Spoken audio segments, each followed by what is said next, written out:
The 7 life-changing decluttering habits that transformed a 74-year-old's home and peace of mind in just 48 hours. Stop right there. Before you scroll away, let me ask you something that might change everything. What if I told you that the secret to reclaiming your peace, your energy, and your home isn't about buying more storage solutions or hiring expensive organizers? What if the answer is actually the opposite, and it only takes 48 hours to completely transform your living space and your mindset? The typical household belonging to someone over 60 harbors more than 350 objects that nobody in the family genuinely desires or needs, yet we cling to them just in case. That backup blender gathering dust in the basement. Those tangled cords for devices we donated years ago. Holiday ornaments from the Reagan era, buried beneath layers of obligation and nostalgia. We've become blind to the chaos. We mistake accumulation for achievement, possessions for purpose. But here's what nobody talks about. All that stuff isn't preserving your memories. It's stealing your present. If you're ready to discover how one woman transformed her entire relationship with her home in less than 2 days, hit that subscribe button now, because this story is going to change how you think about everything you own. And if you know someone who needs to hear this message, share this video with them. Sometimes the people we love most need permission to let go. Here's the reality nobody wants to face. Once you reach your 60s, every single possession you choose to maintain either enhances your future or becomes someone else's burden. Your grown children aren't interested in deciphering what held significance for you. They don't want to sort through containers of outdated paperwork and mismatched dinnerware while grieving and making impossible choices under pressure. What they crave is understanding, and more crucially, you deserve tranquility, right now, not eventually. This isn't another minimalism manifesto. This isn't about discarding everything you've ever cherished. This is about seizing command of your environment and your narrative. And the transformation begins immediately.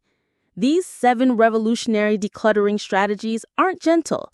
They're effective. They eliminated decades of accumulated weight for individuals just like you in under 48 hours. If you're ready for reduced anxiety, expanded space, and a home that actually reflects who you are today rather than who you used to be, give this video a thumbs up and let me know in the comments what room in your house needs the most attention. Your engagement helps us reach more people who desperately need this message. The story of Margaret Foster. Margaret Foster embodied the kind of woman who still prepared homemade meals every Sunday and absorbed every word of the morning newspaper with a red pen in her grasp. At 74, she resided independently in a charming colonial home in northern Pennsylvania, merely minutes from where she'd raised her family and worked as a school librarian for over 3 decades. Her laughter resonated warmth. Her convictions stood unwavering, and her self-reliance remained non-negotiable. She'd lost her beloved husband, Robert, almost 20 years earlier to a merciless, lingering disease. Since his passing, she'd served as the foundation for everyone around her, her adult children, her book club members, her entire neighborhood. Yet, privately, she recognized that something fundamental had shifted. It wasn't depression or disorder. It was an overwhelming sense of weight, subtle, invisible, yet perpetually present. Space by space, memory by memory, her home had evolved into a shrine to a life she wasn't actively living anymore. Margaret never viewed herself as someone who hoarded possessions. Quite the contrary, she'd always been meticulous and organized. But concealed within those pristine drawers and carefully labeled containers were 5 decades of unopened sympathy cards, vinyl records from her daughter's college years, and 7 timepieces Robert had always promised to repair. Coats hung untouched since the Clinton presidency. A sewing machine sat silent since Y2K. An entire closet held special occasion outfits for events that would never materialize. Then one crisp autumn morning, she paused at her hallway mirror and declared aloud, "I want to truly live in this house, not merely archive my past within these walls." That single revelation transformed everything. Margaret didn't download an app. She didn't hire a professional consultant. She brewed a robust pot of coffee, drew back every curtain throughout her home, and retrieved a spiral notebook. She documented 7 actions that terrified her, then executed them sequentially over the following 2 days. The result transcended simple organization. It was a complete reset, an energetic transformation. For the first time in years, Margaret felt as though she could actually breathe. Not because her home became empty, but because it finally mirrored who she had become, not who she once was. Margaret's journey isn't about downsizing for downsizing's sake. It's about liberating your home from the invisible burden of should, eventually, and what if. She represents countless seniors who aren't prepared to abandon their homes, but are absolutely ready to reclaim them. Her 48-hour metamorphosis wasn't about velocity. It was about courage. Each of her 7 strategies began with a single decision to embrace the future rather than remain trapped in the past. Habit number 1, the 5-minute gateway reset. Margaret didn't begin in the basement. She didn't wrestle with oversized storage containers or attack her attic initially. She started at the front entrance, where most people fail to recognize that clutter actually originates. Her reasoning was straightforward. If I can't breathe the moment I walk through my door, the remainder of my home doesn't stand a fighting chance. The entryway of your residence serves as the emotional greeting of your entire day. It establishes the first impression you receive upon crossing your threshold. Yet for countless seniors, this space gradually transforms into a dumping ground. Ill-fitting outerwear, accumulated advertisements stacked on furniture, mobility aids no longer needed, shopping bags from forgotten errands. Over time, this compact area broadcasts a silent message. You're falling behind, you're overwhelmed, and you've lost control. Margaret termed it her 5-minute energy reset. She retrieved a small kitchen timer, set it for exactly 5 minutes, and assigned herself one focused mission: cleared the entryway completely before the timer sounded. No overthinking, no elaborate sorting systems, just purposeful movement, one surface, one object at a time. She initiated the process with her shoe storage. Out went the winter boots with deteriorating soles, the therapeutic footwear she'd never worn but felt guilty discarding. She progressed to the bench where accumulated mail had established permanent residence over the previous month. Most proved to be advertisements, duplicates, or outdated bills already handled electronically. Then she dusted the light switch and replaced the flickering bulb in the hallway fixture. 5 minutes, nothing more. Yet when she stepped back to assess her work, the transformation felt monumental. I didn't merely clear clutter, I cleared permission to continue. That's the magic of this approach. It's not about achieving perfection or even completion. It's about generating momentum. It's about selecting any space, regardless of size, and dedicating your complete attention for 5 concentrated minutes. Seniors frequently become overwhelmed by the concept of decluttering an entire home. But no residence is ever cleared all at once. Progress begins wherever you're standing. This strategy succeeds because the entryway functions as your home's mood conductor. When it feels clean, bright, and open, your brain signals safety and order. That small shift can ripple throughout the rest of your house and into your emotional state. It also restores a sense of control, particularly for older adults who feel as though their home has begun making decisions for them. 5 minutes of focused action returns power to your hands. Take a moment right now to examine your front door area. What's the first thing that greets you when you enter? Is it peaceful or piled high? Drop a comment and let us know. And if it's time to reclaim that first space, set your timer for just 5 minutes. Then come back and tell us how it felt to take that first step. Habit number 2, the no excuses FiveYear rule. Margaret positioned herself before a container labeled Keepsakes, 1998, and experienced something between bewilderment and anxiety. She couldn't even recall packing these items, yet the guilt associated with discarding them struck immediately. Inside were belongings she hadn't encountered in over 2 decades. Lace-trimmed table runners, a cracked porcelain cup from her grandmother's collection, 2 faded programs from her son's elementary school performances.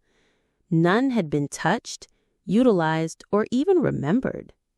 Still, the thought of releasing them felt like abandonment. Therefore, she established a rule. If I haven't touched something in 5 years, I'm prohibited from creating justifications. No excuses, no someday logic, just honesty. She retrieved her notebook and documented 10 maybe items, things she kept insisting she might need, might pass to family, or might feel prepared to release later. Then came the crucial question: why am I genuinely keeping this? Was it guilt, habit, fear of forgetting? Margaret realized she wasn't preserving the cracked teacup because it brought happiness. She was keeping it because it had belonged to someone she missed. That's a profound realization for anyone, especially older adults who've navigated layers of loss. To honor the memory without maintaining the physical object, she experimented with something innovative. She photographed each item, but not just the object alone. She held each piece in her hands for the picture. She wrote explanatory notes on the back of each photograph describing its significance. Then she placed these photos in a small memory journal she kept on her bookshelf. The physical items were donated, gifted, or discarded. The memories remained preserved in a format that didn't consume boxes and floor space. This method, photograph and story, proves powerful because it breaks the mental cycle that insists, if I discard this, I'm discarding the person. No, you're preserving what truly matters: the meaning, the memory, the narrative. That's what your children and grandchildren actually want, not closets filled with dusty linens. Releasing objects isn't about disrespect. It's about creating space to live with intention. For seniors especially, letting go of sentimental clutter can provide the most emotionally liberating step of all. It's not about erasing your history. It's about honoring it without being burdened by its physical weight. Choose one item you haven't touched in 5 years. Hold it in your hands. Ask yourself, why am I really keeping this? If the answer is anything other than love or current usefulness, try Margaret's method. Photograph it, document the story, then let the object go, and experience the weight lifting from your shoulders. Habit number 3, the emergency clarity method. One stormy Tuesday morning, Margaret posed herself a question most people over 60 actively avoid. If I had to evacuate this house tomorrow, what would I actually take? And what would I finally stop pretending I need? That single thought inspired what she called the emergency clarity method. It wasn't about panic or paranoia. It was about pressure-induced clarity. Because sometimes when you grant yourself unlimited time, you manufacture excuses. But when you imagine that time has expired, your instincts take command, and truth surfaces rapidly. Margaret grabbed a large duffel bag, set her kitchen timer for 4 hours, and assigned herself a mission: move through the entire house as if she needed to pack only the essentials immediately.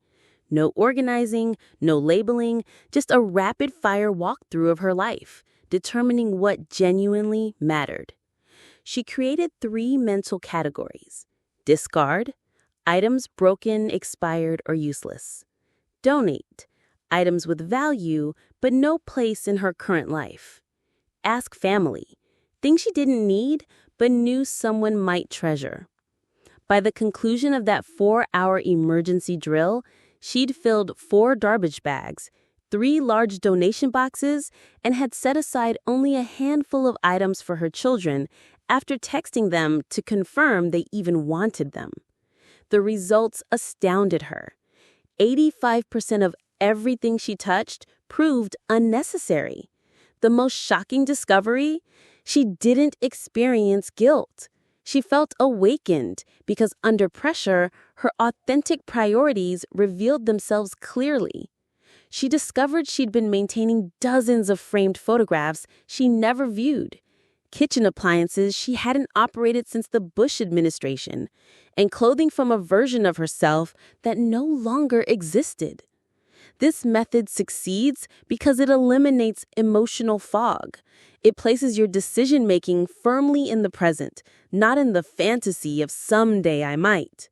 For seniors, this type of clarity proves invaluable. It's not about rushing. It's about bypassing the emotional paralysis that keeps us trapped in indecision. Margaret's advice: don't overthink. Don't sort extensively. Move quickly. Trust your instincts and establish a clear time boundary. You're not actually preparing to leave tomorrow, but you are preparing to live lighter, freer, and more focused today. Set aside 4 hours this weekend and try Margaret's emergency clarity method. You might be amazed at how quickly your true priorities reveal themselves when you stop overthinking every decision. Habit number 4. Confront your avoidance zone. One door in Margaret's home had remained unopened for years. Not fully, not willingly. It was her late husband Robert's study, a quiet room at the house's rear containing his weathered leather chair, unopened drawers, dusty awards, and a calendar still displaying the year he passed away. She would walk past it daily. Sometimes she'd glance at the doorknob. Other times she'd accelerate her pace as if it might somehow draw her inside. The grief had softened over time, but it lingered like morning mist, heavy, still, and unexplored. When she reached habit number 4, she didn't start with her linen closet or pantry. She stood before that door and whispered, "If I can clear this space, I can handle anything." This habit, confront your avoidance zone, isn't about creating drama. It's about reversing the pattern most seniors fall into, starting small, safe, and superficial.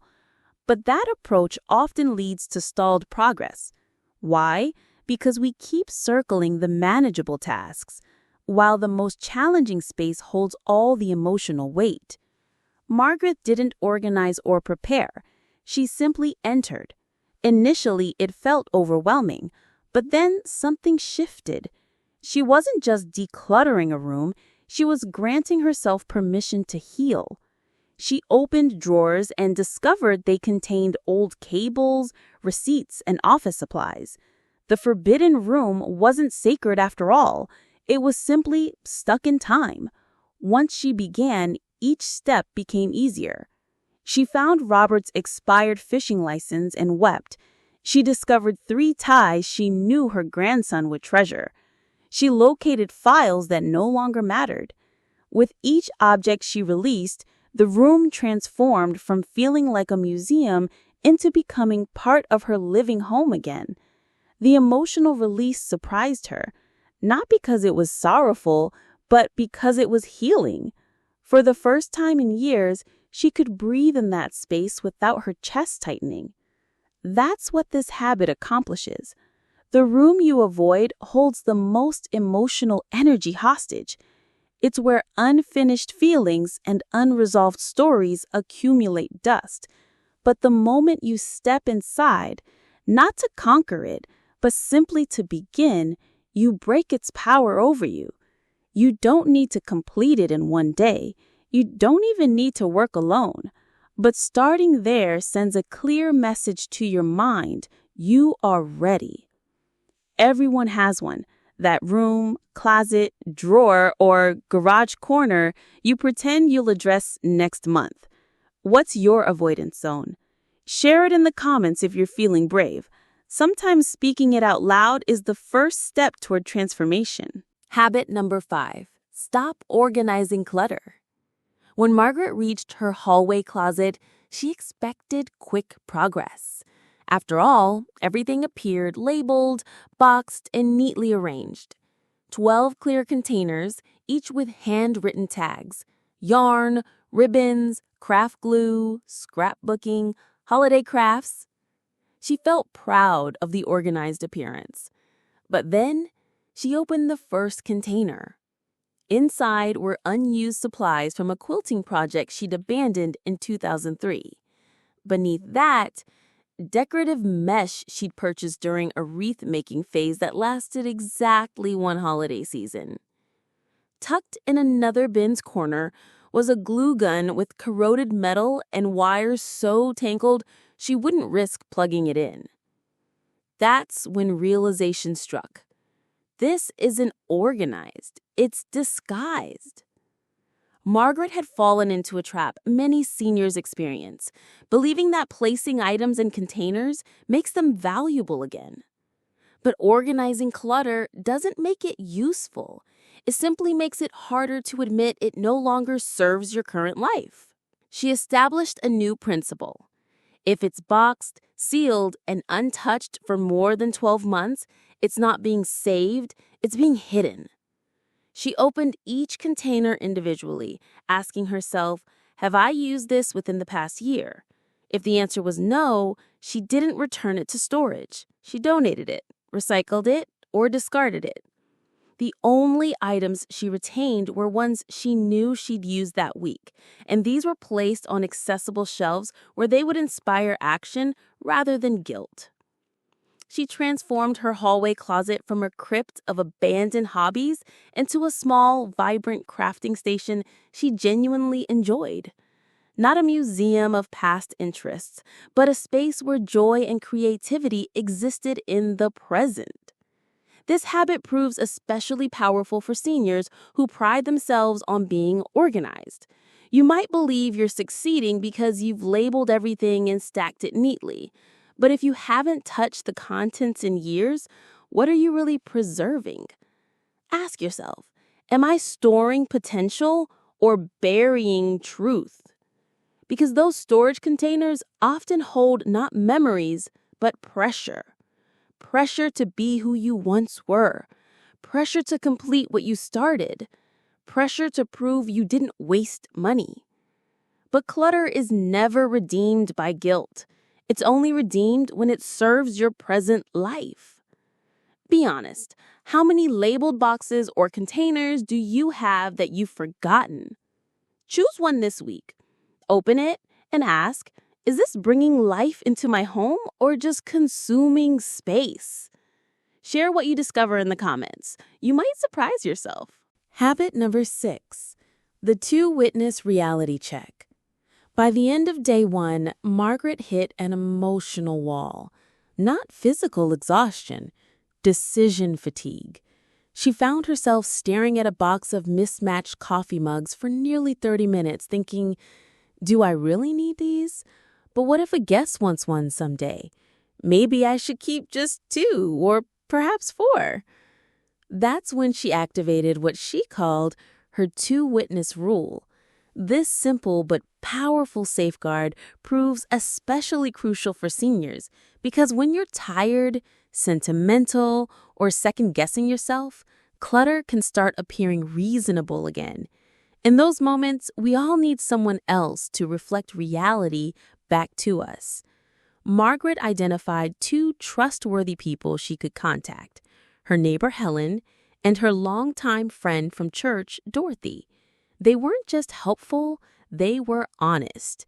Before committing to keep anything she questioned, she would send a photograph or describe the item and ask one question.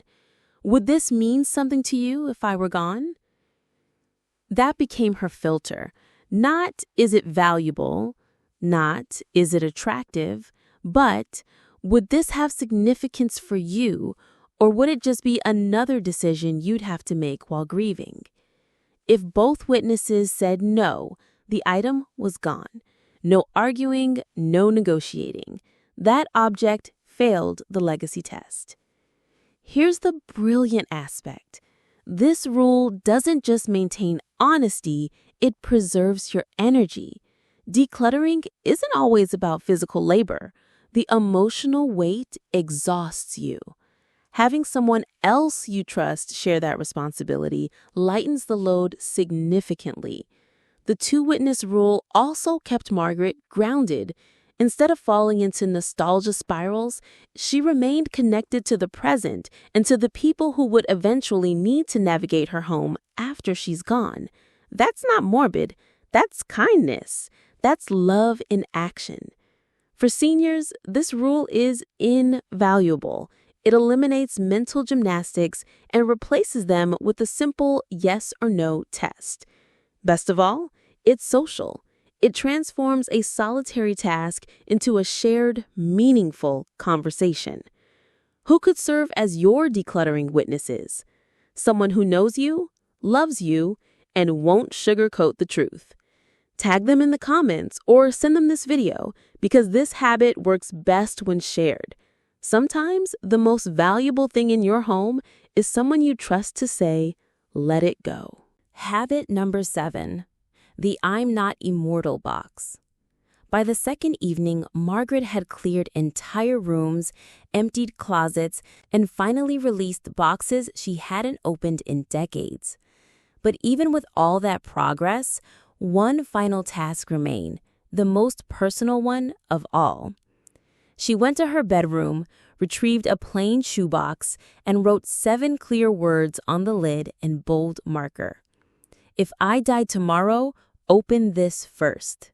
She didn't call it a legacy box or a death box or a goodbye kit, just a clear message for the people who would come after her. Because Margaret understood something many avoid. We're not immortal, and pretending we are only creates hardship for those we love. Inside, she placed exactly 4 things. First, a handwritten letter, 2 pages addressed to her family. It wasn't poetic or dramatic, it was authentic.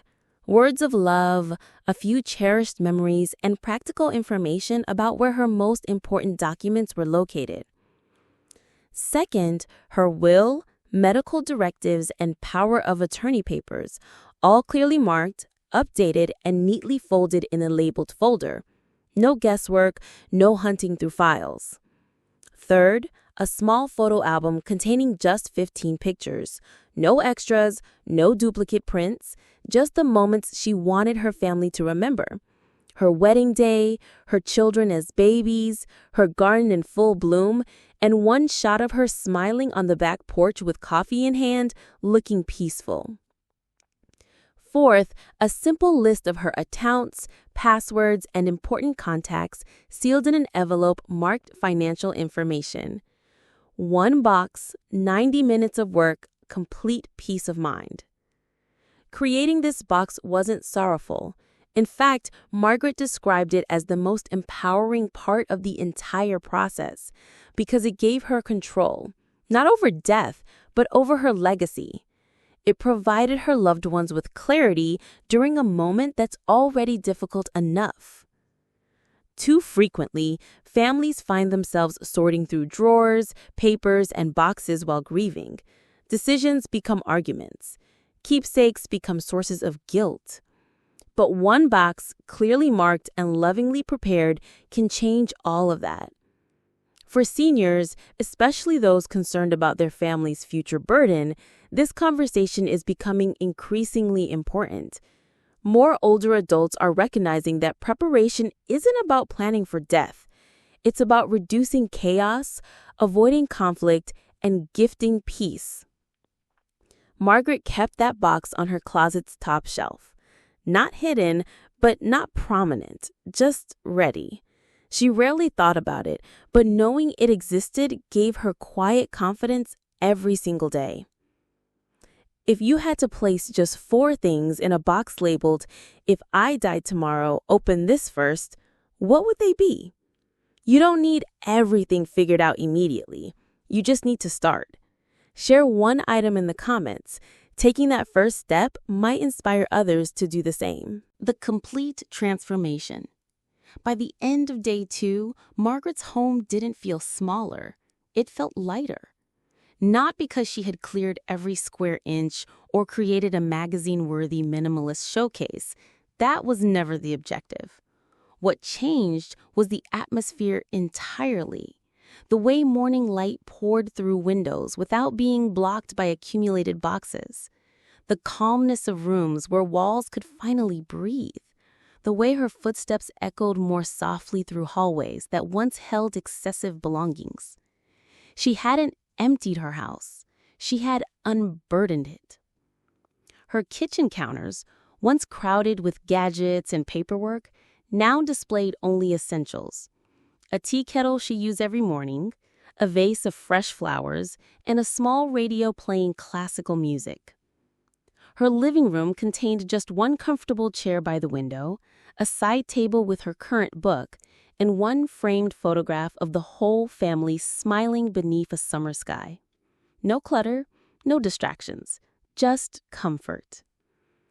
Even her bedroom had transformed completely.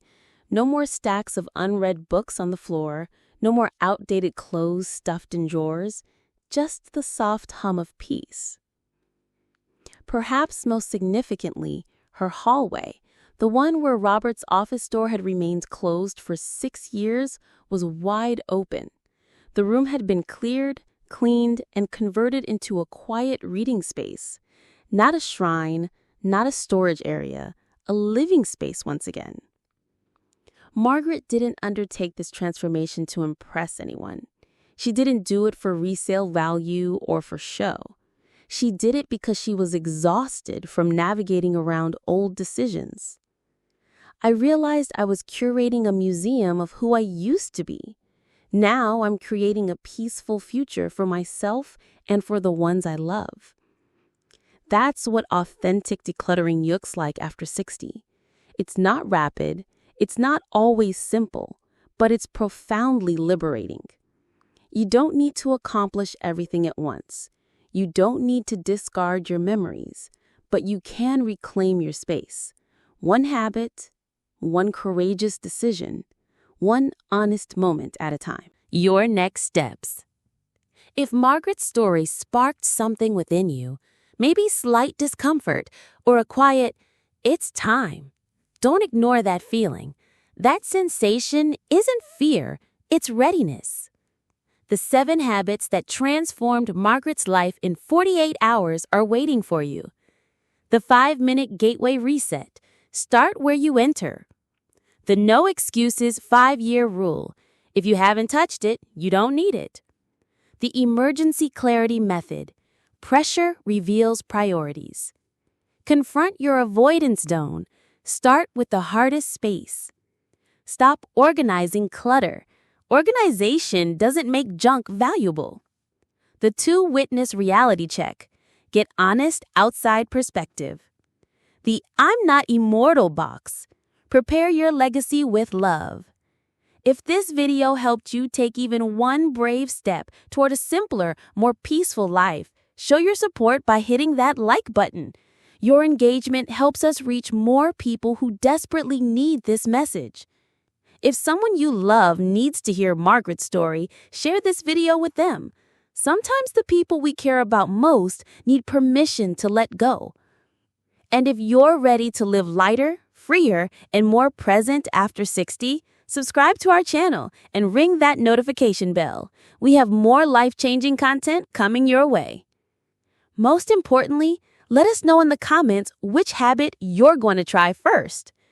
Your story might be the inspiration someone else needs to begin their own transformation. Your home, your peace, your future. It all starts with your very next decision. Margaret proved that dramatic change is possible in just 48 hours. The question isn't whether you can do this.